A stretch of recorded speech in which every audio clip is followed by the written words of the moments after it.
영국의 국방장관 벤 월러스에 따르면 다가오는 새로운 위협에 맞서고 영국의 군사력을 대폭 향상시키기 위해선 대한민국과 긴밀한 군사동맹을 통하여 K9A2 자주포를 포함한 레드백 장갑차 그리고 KF-21 전투기 등 가성비와 성능을 두루 갖춘 한국산 무기 도입을 대거 검토할 필요성이 있다는 영국의 차기 국방무기 증진 보고서를 공개하였습니다.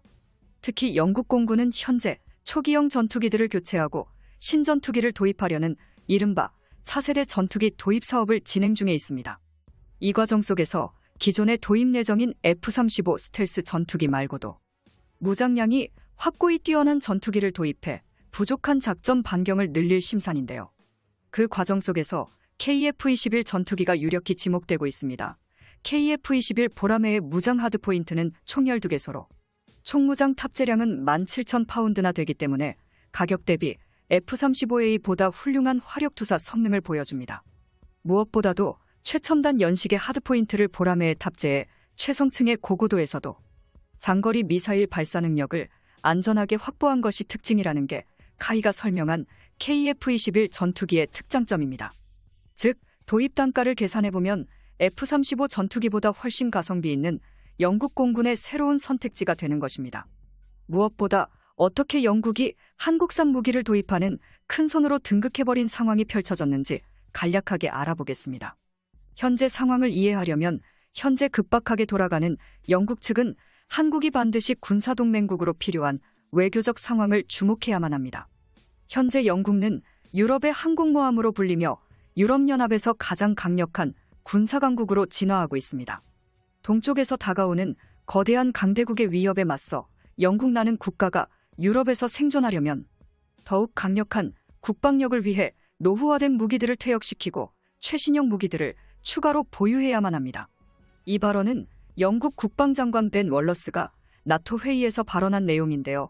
실제로 회의장에서 선언한 내용처럼 영국 국방장관의 예하 수행단이 한국까지 방문해 전투기 공장은 물론 전차 공장과 자주포 공장을 시찰한 것도 이러한 이유 때문이었습니다.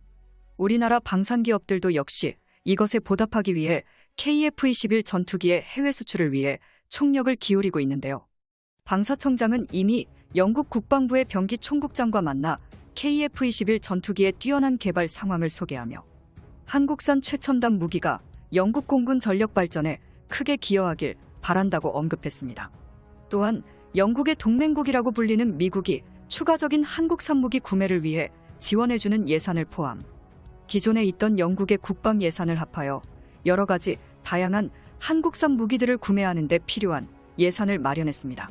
특히 K9A2 자주포, 레드백 장갑차 등 대한민국의 첨단 무기들을 대거 도입을 사실상 확정시키며 영국은 아랍에미리트, 사우디아라비아와 함께 한국산 무기의 최대 고객으로 순식간에 성장하는 데 성공할 것입니다. 그런데 이와 별개로 영국에선 아직 교체하지 못한 구형 무기 체계가 딱 하나 존재하고 있습니다.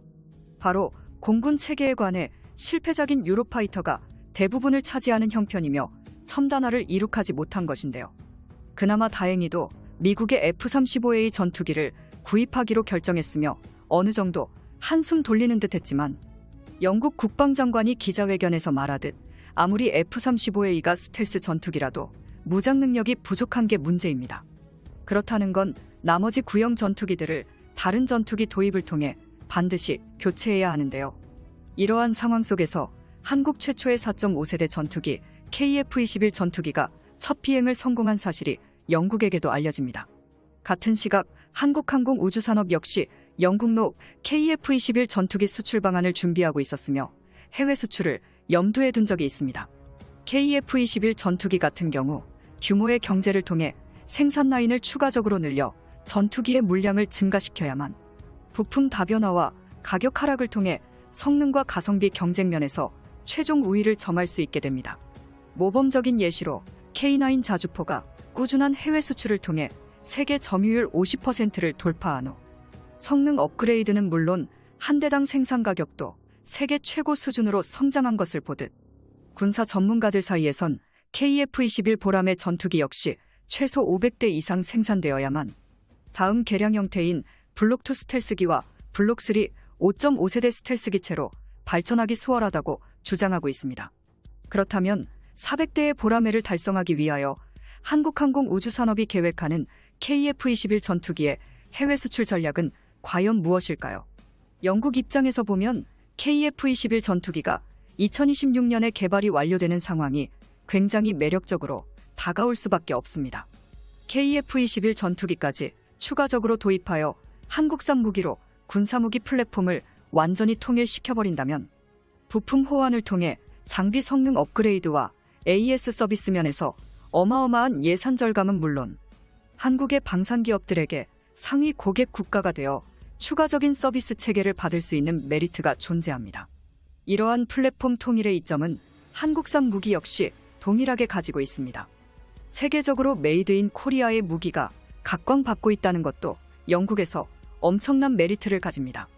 KF-21 전투기의 무장창은 다운그레이드를 절대 하지 않은 KGB와 천룡 미사일 등 완전히 동일 사양이며 한국형 A사 레이더의 질화갈륨은 동일 사양의 갈륨 비소 대비 세계 1위 수준의 탐지력과 내구도를 기록하는 데 성공했습니다.